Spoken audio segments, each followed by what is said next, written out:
John Carney is one of those directors that made a movie, it worked out pretty well, and he decided to just follow a similar pattern to that ever since. If you're not familiar with John Carney's work, I would recommend you watch any of the last 4 movies he's made. They are also similar to each other with themes about connecting with music, and that is exactly what is happening in this film. Flora and Son is about a mother who decides to take guitar lessons through Zoom call to form a bond with her son. Eve Hewson plays Flora, Oren Kinlan plays her son Max, Joseph Gordon-Levitt plays Jeff, the guitar instructor, and also Jack Reynor is in this film, who plays Ian, who is Max's father. If you've seen any of Carney's last films, then you may have a pretty good idea of where this film goes. That's exactly what I was thinking while watching this. It's not that this movie is trying to have any twist. It establishes the plot very well, and the outcomes and the resolution, it all makes sense. My problem is that I've seen enough Carney movies to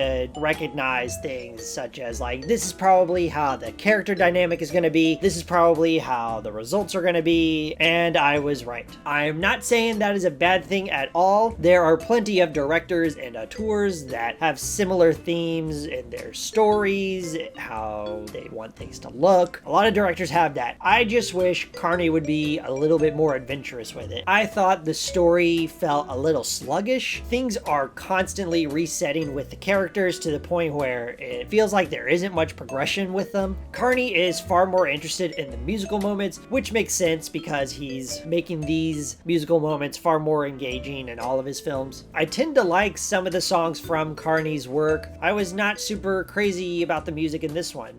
There really wasn't anything that floored me. I think part of it is just my own personal taste in music. I do think some people will enjoy the songs. Maybe it's just not for me. I will say though, the movie does go out of its way and does make good points as to why these songs are written like this, why it is performed like this, and I think it totally makes sense for the film. It's just not for me. I'm sure Apple will try to campaign for an Oscar for Best Original Song. My prediction is probably the final song, High Life.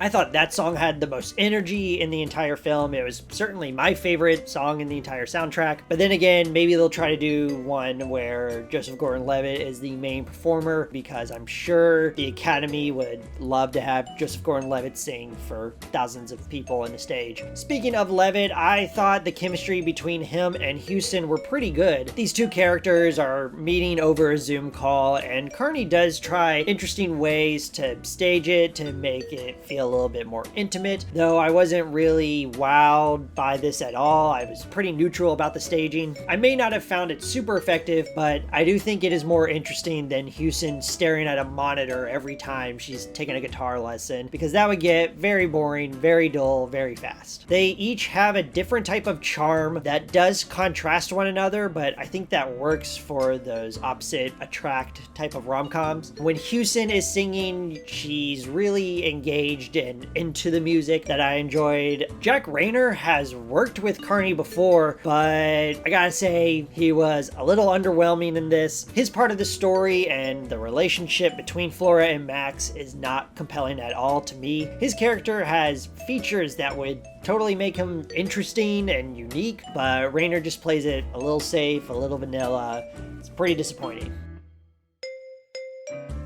Despite the problems that I had with this film, I do have to admit it is still charming enough. It is easy to watch. It's a total crowd pleaser. What can I say? Joseph Gordon-Levitt and Hewson are pleasant to watch together. Honestly, Hewson is just great as a lead. She is never dull. She has interesting charisma, and she's totally engrossed when she's connected with the music. And even though I am not super crazy about these songs, these two do a great job together whenever they perform on the screen. They feel invested enough in these songs. They're not half-assing it. Carney's storytelling and his writing help give these songs an identity that people will appreciate. I just didn't connect with it personally. Reynor is disappointing to see. He doesn't do anything with his character at all that's interesting. His storyline is underwhelming. It kind of feels like filler just to hit a 90-minute mark. And because of that, there are a lot of resettings and lack of progression. It's a slug to sit through. But again, it's still very charming. And I can see why Apple bought this at Sundance. It's easy to watch, very feel good. Plus, Max makes music with GarageBand, which is just great promotion action for Apple right there. All I ask for Carney is to do something different. Maybe I have just seen him do this type of movie so many times that I'm just a little tired of it. Maybe that's why I'm a little bit harsher on this. I don't know. I just want him to do something a little bit different. I may be in the minority though, but I don't know. Right now, I am going to give Flora and Son a 3 out of 5, but that may change if I ever decide to watch this again. Thank you so much for watching this. If you made it this far, have you seen Flora and Son? Do you plan on watching it? Do you not plan on watching it? Please let me know down below. Let me know what I should review next. If you like this, please like, comment, subscribe, do whatever you want. Make sure you exercise every day,